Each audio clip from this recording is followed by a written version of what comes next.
Now I want to pass it along to you. Some of the philosophies that changed my life forever. Here's the first one. Profits are better than wages. Once I understood that, I got rich. Profits are better than wages. Nobody taught me that in high school.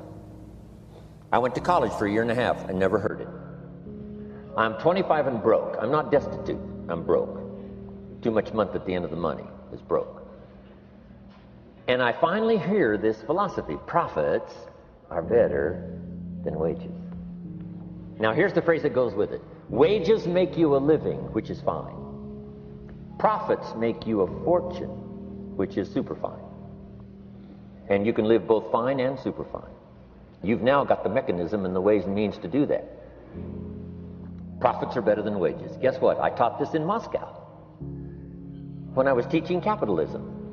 You know, the communists had it all wrong. They taught that capitalism was, a big company that oppresses its workers. I mean, it was absolutely ridiculous. They had mentally lost it when they came up with this ridiculous philosophy. Communism taught capital belongs to the state, not the people. And we taught all these years what? Capital belongs in the hands of the people, not the state. That's why, of course, kids should pay taxes, because they can be capitalists, and all capitalists should pay taxes.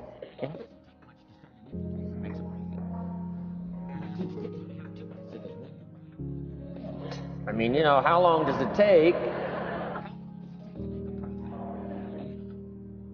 on your way? So profits are better. Is capitalism better than communism? Communism said people are too dumb and stupid to know what to do with capital.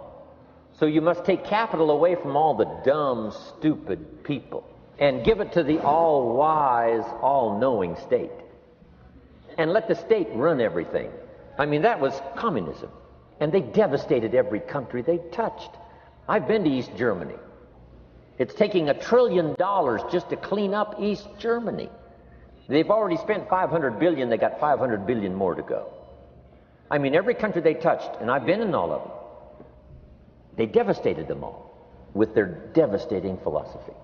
We teach capital belongs in the hands of the people. That's where the ingenuity is, to bring goods and services to the marketplace. But once I understood this now, it was so incredible. Profits are better than wages. Now, when I first was recruited, can you imagine what that's like then to get up in the morning? To go to work on your fortune? Not to go to work to pay the rent, which is okay. But to go to work to make a fortune? And I said, right now I'm working part-time on my fortune and full-time on my job. But I'm working full-time on my fortune. Can you imagine what life is going to be like? Now, here was my first goal when I started. And that was part-time. I wanted to equal on my profits part-time what I was earning on my full-time job. This is called the magic of part-time. It is so thrilling for people to start working the business part-time, because now you can work on profits, and it doesn't take very long. If you'll really concentrate on those 10, 12, 15 hours a week, it won't be long if you really do it right and learn some of the skills I'm going to talk about. It won't be long until you can be earning as much part-time working on your fortune as you are full-time working on your job. I did that in less than 6 months. Now I've got an incredible invitation. I found a way part-time to work on my fortune, and I'm making as much money at that as I am on my full-time job. Would you like to hear my story? It was incredible.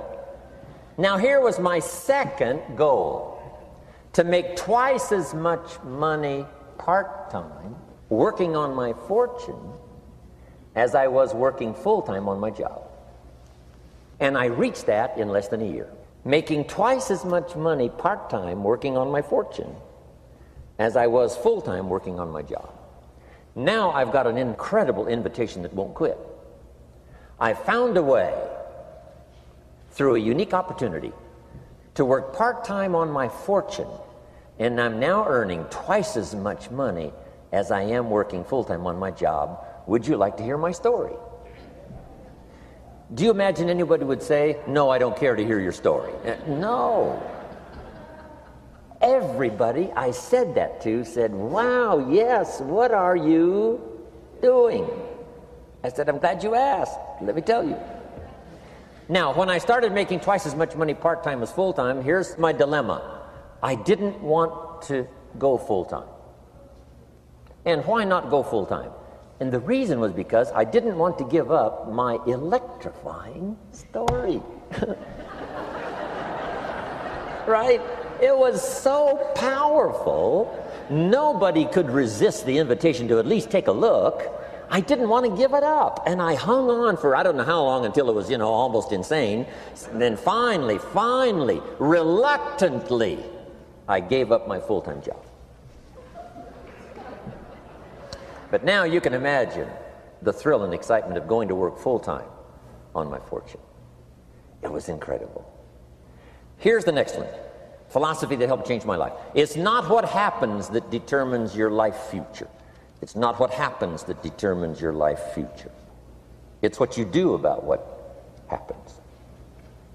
All of us are in like a little sailboat.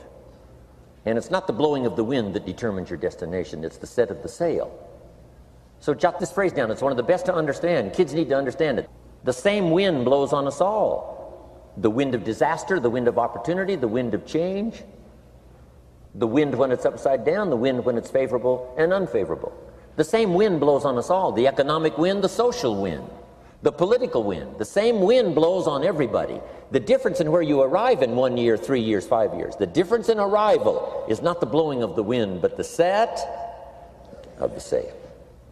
And that's what learning is all about, to set a better sail this year than last year. To set a better sail. The first 6 years of my economic life, I wound up broke. Second 6 years, I wound up rich. You say, well, the Democrats must have finally gotten power. No.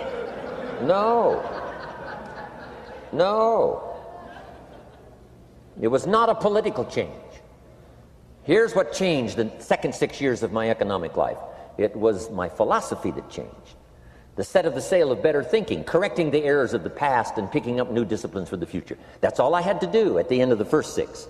Correct the errors of the past and then pick up some new disciplines for the future. And my total life changed. The second 6 years was totally different than the first 6 of my working life. And guess who can do that? Anybody. Now you can keep on the same path for the next couple of years as you have the past 2. But if you wish to, and maybe everything's okay for you and you don't need to, but if you need to make some changes, I'm telling you, you can start doing it today so that the next 2 years will be drastically different than the last 2. And anybody who wishes to do that can. And you can do it between ages 40 and 43. You can do it between ages 13 and 15. You can do it between ages 60 and 62. Any 2 years, any 5 years that you wish to drastically change from the previous 5, you can do it. If you wish to. Now, this isn't written. This is not a law. Here's what it's called, opportunity. But if you don't know you can change, if you don't know you can drastically change your income, change your future, change your health, change your marriage, change everything. If you don't know that, some people then go year after year after year after year not making much change simply because they didn't get to the class. They never read the book. They never went to the seminar. They never made the discovery. They didn't seek for the knowledge of how could I make my life better. And if you just rock along, I'm telling you it's okay. Anybody can live any way they choose, but I'm here to tell all of you that if you wish to, it's possible to make the next 3 years totally different than the last 3. And all you have to do is just a few things. So if you got that one now, it's not the blowing of the wind that determines your income. It's not the blowing of the wind that determines your fortune. It's the set of the sail. And that's why we gathered here today. Maybe I've got some ideas that'll help you with a couple of little things about setting the sail of your thinking that might drastically give you multiplied more benefit the next 3 years than you've gotten in the last 3. So it's not what happens. What happens to everybody. Chevron years ago brought me in to talk to management. They said, Mr. Rohn, you travel around the world and you're fairly knowledgeable. What do you think the next 10 years are going to be like? I said, gentlemen, I can tell you I do know the right people. So they all leaned forward and listened carefully. And I said, gentlemen, the next 10 years are going to be about like the last 10.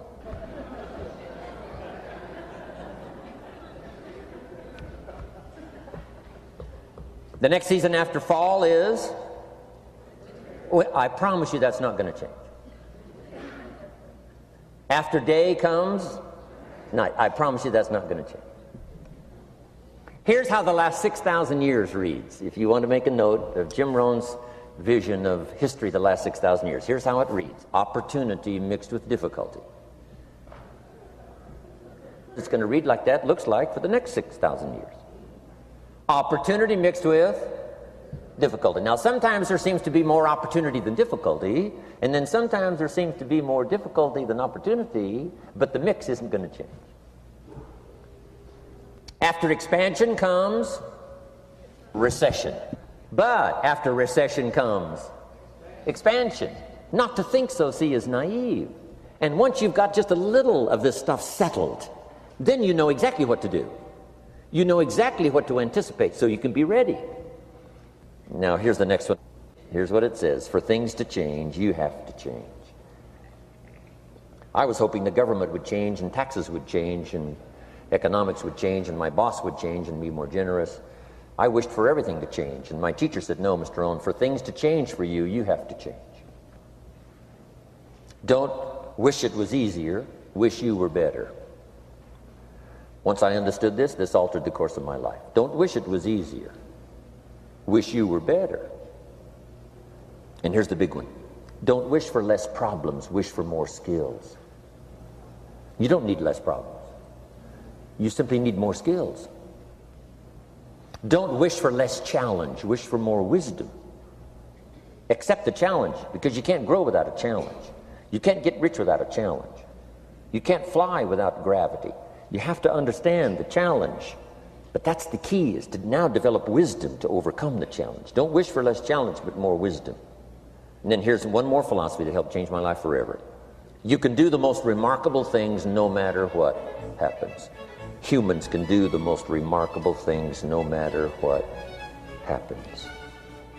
Philosophies that changed my life.